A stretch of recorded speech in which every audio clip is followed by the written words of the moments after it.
I bought a car worth 100 grand with some elderly man's money right after my husband's funeral, Julia exclaimed with a mix of exhaustion and elation. David, her eldest son, glanced approvingly at the contract Julia had brought. Whose money are you talking about? What on earth is going on? I couldn't help but raise my voice in frustration. Despite Ashley and I mourning the loss of my husband, David and his wife seemed not only unfazed but almost pleased. The insurance money will be deposited soon. Plus, there should be an inheritance, Julia continued, pulling out an unexpected item from her bag, a bank book belonging to my late husband. I burst into laughter. What's so funny? You're planning to use that to buy. David started, but my laughter cut him off. I feel sorry for you because that bank book, I managed to say between gasps of laughter, is practically worthless now. My words hung in the air, turning the faces of David and his wife pale. My name is Amanda Simpson. I was married to Chris and blessed with 2 children, Ashley and David. Chris came from a family of doctors with both his parents holding medical licenses. Chris himself worked tirelessly from a young age to join their ranks, drawn by his admirable character and dedication. I got to know Chris through a friend's introduction, and we became a couple. Seeing Chris's dedication, our daughter Ashley also decided to pursue a career in medicine. Though Ashley wasn't naturally academically gifted, her diligence was evident every day. As her mother, I witnessed her efforts firsthand. I never pushed her to become a doctor, but Chris was overjoyed when she decided to pursue it on her own. Mom, I got an honor rating from Medical University, Ashley exclaimed one day, achieving her dream acceptance in high school. Tears welled up in my eyes at her success. It's not just an acceptance yet, I still have to work hard without letting my guard down, Ashley added humbly. I was genuinely proud to see her grow into such a kind and resilient person. However, our eldest son, David, was quite different. Born prematurely, David had always been fragile, and I might have been overly protective of him. But as he grew, he became stronger and eventually caught up with his peers physically. He excelled academically without attending any cram schools, consistently scoring perfect marks in elementary school tests. He's grown up wonderfully, I reassured myself. But in the latter half of his middle school years, David started coming home with bruises every day. David, what happened to you? I asked with concern. They're just bruises from fights. Maybe I got into some scuffles, he shrugged off my concern. He's a boy, after all. These things happen, Chris laughed it off. In hindsight, I should have listened to Chris and let things be. But my overprotective nature towards David made me anxious. I constantly questioned him about the fights and who hurt him, which only drove him away. You're so annoying. If you ask me one more time, I'll never speak to you again, David snapped at me one day. Despite Chris's advice, I kept pushing. With every bruise that healed, another would appear. All I could do was watch over him with worry. While David was academically talented, he spent most of his time fighting and eventually attended a local public high school. I hoped that as he outgrew his teenage years, he would discuss his future or college plans. But David remained unchanged. Hey, Mom, give me some money, David demanded one day with rude language. If you think acting like a delinquent makes you cool, you're gravely mistaken, Ashley chimed in, worried about her brother's behavior. Fearing for Ashley's safety, I quickly handed David a $50 note for lunch money. He clicked his tongue in annoyance and left, leaving Ashley glaring after him. How did it come to this? Did I spoil him too much? I wondered, troubled by David's behavior every day. I couldn't help but reflect and blame myself. While his classmates prepared for university entrance exams, David remained unchanged. Chris tried to talk to him multiple times out of concern, but David started hurling abusive words at Chris. He hasn't done anything that would involve the police. He's been picked up for being out late with friends more than once or twice, Chris defended David. In the end, David neither found a job nor decided on further studies and simply graduated from high school. David, what are you going to do? You can do well if you study. Isn't it better to go to college? I'm not saying you should become a doctor, but you should get a job, I pleaded with him. David wouldn't even meet my eyes. A year later, David, who had been jobless and staying at home, approached me. Hey, he began. I thought he might be asking for money again, but when I turned to look at him, David dropped a bombshell. I'm having a kid. I'm getting married. I was left speechless from the shock. But I'll start working. Can my wife and I live here? I still don't fully understand the situation. Let's discuss this with your father first, I managed to say. That night, Chris, David, and I had a serious conversation. As parents, we came to terms with David's decision to work and his determination to start a family. We decided to accept this new chapter. On the day we were to meet his wife, Chris Ashley, and I waited anxiously at home. David was late in returning with her, which worried us. We tried reaching out but couldn't get in touch. Contrary to our anxiety, they finally arrived just before 3:00 p.m. "We're back," David announced. "Wow, this place is massive. It's like a mansion." "It's nice to meet you. I'm Julia," the woman David brought home greeted us. Despite claiming to be pregnant, she wore high heels and a short skirt that seemed inappropriate for the chilly weather. Her long, shimmering nails held a plastic bag from a baby goods store. "Nice to meet you. I'm David's mother," I replied, taken aback by her appearance and demeanor. "You're prettier than what David described." "Nice to meet you, Amanda," Julia replied casually. Her behavior lacked any semblance of manners, leaving me simply stunned. "Where's my room?" Julia continued, unfazed. "Oh, we haven't decided yet." "Okay, I'll just leave the baby stuff in the living room then," Julia said, entering the house and heading straight for the living room. She greeted Chris and Ashley with the same casual tone. The checkout line was so long. "Sorry for being late. You all waited, right?" Julia remarked casually, making herself at home. Chris, Ashley, and I exchanged glances, speechless at her audacity. We had expected a simple greeting, but Julia acted as if she owned the place, placing a ton of luggage in the living room without a second thought. I greeted Julia again, noting she was 22 years old. Apparently, she worked part-time at a bar. As a child, her parents divorced, and she was raised by her father. However, he later disappeared, and she grew up in a children's home. It must have been tough without any family, but I couldn't excuse rudeness based on circumstances alone. Ashley then engaged Julia in conversation about her pregnancy. "How many weeks pregnant are you now? I noticed earlier you're wearing high heels. Your belly doesn't seem to be showing yet, but it's risky," Ashley expressed concern. I felt relieved hearing Ashley's caring words. David chimed in on Julia's behalf. "I thought the same. Julia apparently only has heel shoes. Buy her some, Mom." Suddenly, the conversation turned to me, catching me off guard. "Oh, don't be surprised. You probably don't know my taste, right?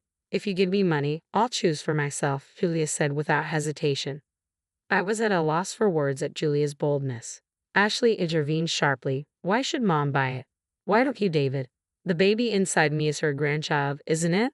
"So what? It's your child, not hers," Julia retorted casually. Ashley was furious. Is this what a sister-in-law is supposed to be like? Hilarious. Chris remained silent, visibly uncomfortable with the escalating tension. What kind of attitude is this? She seems to be looking down on us even though we just met. However, we have to live together from now on. It wouldn't be wise to fight. I attempted to defuse the situation. In time, her maternal instincts will grow, and she'll adjust. I hoped aloud. When that time comes, she should naturally stop wearing heels and remove those nails. That's all I can hope for. Ashley, particularly concerned as a future doctor, added sharply, "Anyway, make sure you earn and buy appropriate shoes before your belly gets larger. Also, remove those nails if you can't manage a pulse oximeter. They'll definitely need to come off." With that, Ashley stormed out of the living room, locking herself in her room. Julia seemed amused but laughed when David reassured her. "Don't worry about her. She's just jealous because—" Before Julia and David's life together began, Julia went to work but neglected household chores, often using her pregnancy as an excuse. David would start jobs but frequently quit after arguments, causing headaches. Chris remained silent about their behavior, seemingly resigned to their ways. Unexpectedly, Chris collapsed at the hospital where he worked. Despite immediate treatment, he couldn't be saved. Devastated by his sudden passing, I found strength with Ashley's support to arrange his funeral. On the morning of the funeral, I told Julia, "It's fine if you stay home, Julia. Your pregnancy must make it hard for you." "Really? Okay, I'll stay home," Julia gladly accepted, understanding the custom of pregnant women not attending funerals in our region. Feeling uneasy, I noticed Dave texting Julia during the funeral. Though I warned him, I let it slide given the circumstances. After returning home, mentally and physically exhausted, Ashley and I discussed dinner in the living room when Julia descended from upstairs, handing some documents to David. "Tired, huh? Did your old man make it to heaven?" Julia remarked with a laugh. David joined in, saying, "Might be hell. You just came back from the funeral." What are you saying? Ashley snapped, furious. I lacked the energy to get angry. Come on, Ashley, just go with it. Julia shrugged, pointing at the documents she gave David. Curious, Ashley and I looked over the papers. What's this? What do you mean, go with it? I asked, my frustration growing. Chris has passed away, and while Ashley and I were grieving, you two seem pleased instead of saddened. We'll get the insurance money, right? And there should be an inheritance, Julia continued casually, pulling out a bank book from her bag. Dad's bank book. Julia, did you take that while we were out? That's disrespectful, I exclaimed. We live together, so it's not stealing. Besides, David knew where the bank book was, Julia retorted defiantly, glancing at David. David's silent agreement confirmed he was involved. I looked dejectedly at the bank book in Julia's hand. Chris's name was clearly written on it, but upon closer inspection, I noticed something odd about the bank book, and once I realized the cause of the inconsistency, I burst into laughter. It had been a long time since I had laughed so hard. Julia frowned at my uncontrollable laughter. What's so funny? Have you lost your mind, madam? David hurled insults at me, but I wasn't even mad anymore. All this time, I thought David was smart, but I was wrong. I feel sorry for this foolish couple, I chuckled. So, you wanted to buy a car, right? Have you signed the contract? Are you going to use that money? I feel sorry for you. Upon hearing my words, David hastily took the bank book from Julia and opened it. What the hell? There's only $3 in here, he exclaimed in shock. The couple stared at the bank book in disbelief. This is a joke. There's supposed to be an inheritance, and the insurance money should be deposited too. David fumed, echoing Julia's concern. Yes, there's an inheritance and insurance money. Both of my parents-in-law passed away early, and Chris had a lot of inherited and accumulated assets. I explained calmly. Notably, Chris wasn't just a doctor but also owned several hospitals. His total assets amounted to $1 million. However, most of those assets have been donated and are now gone. The medical fees he received from patients. He wanted to use them to help other patients. Didn't you know? He made a large donation, and it was in the newspapers. David began to tremble, realizing his ignorance of family matters and his lack of interest in reading newspapers. Moreover, the remaining money is managed in an online bank. I can't access it until we complete the inheritance procedures. What about the insurance money? When will it be deposited? Julia interjected, grabbing the bank book in a rush. Ashley, who was standing next to me, began to laugh. Don't you know, insurance money is not deposited into the account of the deceased, but to the beneficiary's account. It'll be transferred to my account and my mother's. Hearing this, Julia's grip slipped, and the bank book fell from her hands. David looked dumbfounded, and Ashley and I exchanged amused glances. What am I going to do now? I've already signed contracts, Julia muttered in disbelief. I had added so many options and they told me I couldn't cancel. Mom, please, just this once, lend me some money. David knelt beside the distraught Julia.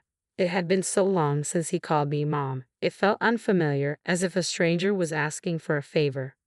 I don't know, figure it out yourselves. I pushed them away coldly. Today, I couldn't forgive the actions of my eldest son and his wife.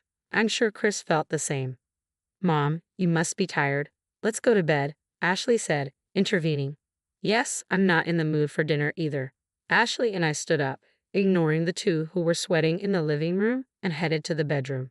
It seemed that during the funeral, David had been communicating with Julia about a deal. I thought they were concerned about their health, but it seemed the car was more important than their unborn child. In his lifetime, Chris always said he didn't want to leave a single penny to David and Julia. As planned, the insurance money was transferred to Ashley and me. Chris died young, and David, even after starting a family, remained unreliable. Chris had thought about what might happen after his death and left a will. According to the will, the house, real estate, and most of the remaining cash were left to me. He nominated Ashley as the successor to his hospital and bequeathed his personal investments to her. David was given a large piece of land in the countryside. As we opened the will and heard its contents, Julia said, So can't we sell the land and buy a car? Listen to the end. I interrupted Julia and continued reading. With that land and some of the cash, take $100,000 for building the house and leave this home. What does that mean? Julia exclaimed, confused. We were at the probate court. The will had been validated and carried full legal force. I explained calmly. It means exactly what it says. You get the land and money to build a house. You should be grateful. But this house should eventually belong to David, the eldest son, right? Julia looked at me as if pleading for help. I responded with a smirk. It's what I received. I decide who to give it to. You damn old woman better start packing your bags when you get home, huh? David interjected angrily. By the way, the land that Chris designated for David was about 30 miles away in the mountains. It was indeed vast but mostly untouched woodland. No matter how large the land is, if the construction cost is $100,000, the house built on it would probably be small, I remarked, knowing David and Julia, who likely had nothing, would make a fuss about the inheritance. Whether Chris gave them the land with that in mind, I don't know, but I believe Chris created an environment where Ashley and I can live peacefully. Besides, David and Julia shouldn't even have any right to receive anything. They should be grateful for whatever they can get. A few days later, a grandchild was born. Julia's water broke in the middle of the night, and she was immediately taken to the hospital after making a call. However, due to her dropping blood pressure and the hospital being understaffed at night, Julia had to have an emergency C-section. Despite repeated warnings from Ashley to remove her nail extensions, Julia didn't listen. Apparently, the nurse possibly removed them. No, I just got these done 3 days ago. Don't take them off, Julia. Don't move, the amniotic fluid is gushing out. Ashley recounted later. This confrontation was more challenging than the surgery. I've never had fancy nails like young people do, but it seems like it was painful. Julia, saved along with her child, could no longer stand up to Ashley and quickly became docile. She may have been upset about the inheritance, but she was no longer acting superior to us. I hope she's grateful that we let her rest for the first month after childbirth, Mom. Ashley said. We were wrong. Can we live here? We don't need the land or the money, David pleaded, but both Ashley and I firmly denied him. Naturally, in such a state, there was no way they could afford a car. Reluctantly, David went to cancel the car purchase and was charged a penalty fee of $10,000, which he had to pay from the $100,000 set aside for construction. Whether they were reluctant to move to the countryside or not, they thought of selling the land and renting an apartment. Still, the rent was too high for David and Julie's salaries, and there were no buyers for the vast, mostly wooded land. They realized they had no choice but to build a house on it, as stated in the will. They desperately searched for a contractor who could build a house for $90,000, but it didn't seem to be going well. The baby is still young, so I'm only letting you stay here for now. You can leave whenever you want, okay? I told them sternly. David fell silent at my words. A week later, they found a construction company, but all they could afford was a small prefabricated hut. I don't expect Julia to keep it clean, so even a small house should be fine. I told the couple who were preparing to move. You'll need to decide on daycare. Until you're settled, I can take care of the baby. You both should become independent as parents first. You're taking our child, you monster. Julia snapped at me angrily. Even with just my earnings, it's impossible to support the two of them. Let's leave our baby here till things settle, David reasoned with Julia, who was furious. No way. I'll divorce you then, Julia threatened, but David calmly replied, even if you do, you still will have a home. Realizing the futility of arguing, Julia quietly packed their things, and they left. I felt sorry for the baby, but having parents like that might not make much difference. Of course, if they changed their ways, it would be best for the baby to be raised by her own parents. But I can't help but think that the baby might be happier being raised by Ashley and me, I reflected. David and Julia, who moved to their new land, contacted us almost every day. If it was about the granddaughter, I was happy to reply. But all they ever asked for was money. When ignored, they sent pictures of snack bread for dinner. Ashley laughed when she saw this. Even if they ruin their health, they won't be able to afford medical bills, Ashley chuckled. In the countryside, a car is essential. They're currently driving the used car they bought for $3,000, which frequently stalls, I noted. They might be saying this to gain our sympathy, but they don't know it's just a laughing matter for Ashley and me. They probably won't be able to take their daughter back in this situation, but I think it's okay as long as we can live with our adorable granddaughter, Ashley added. As she turned 3, she proved to be very cute, kind, and nothing like David or Julia. She was a hard worker. Ashley bought her a number puzzle, and she eagerly learned numbers and could already read letters. David and Julia are still living day by day. Occasionally, when they receive pictures of their daughter, they exclaim, "Super cute," as if looking at a stuffed toy. Ashley remarked, "It still seems impossible for the two of them to become parents. When the granddaughter grows up, I hope she can learn from her parents' mistakes and grow up straight."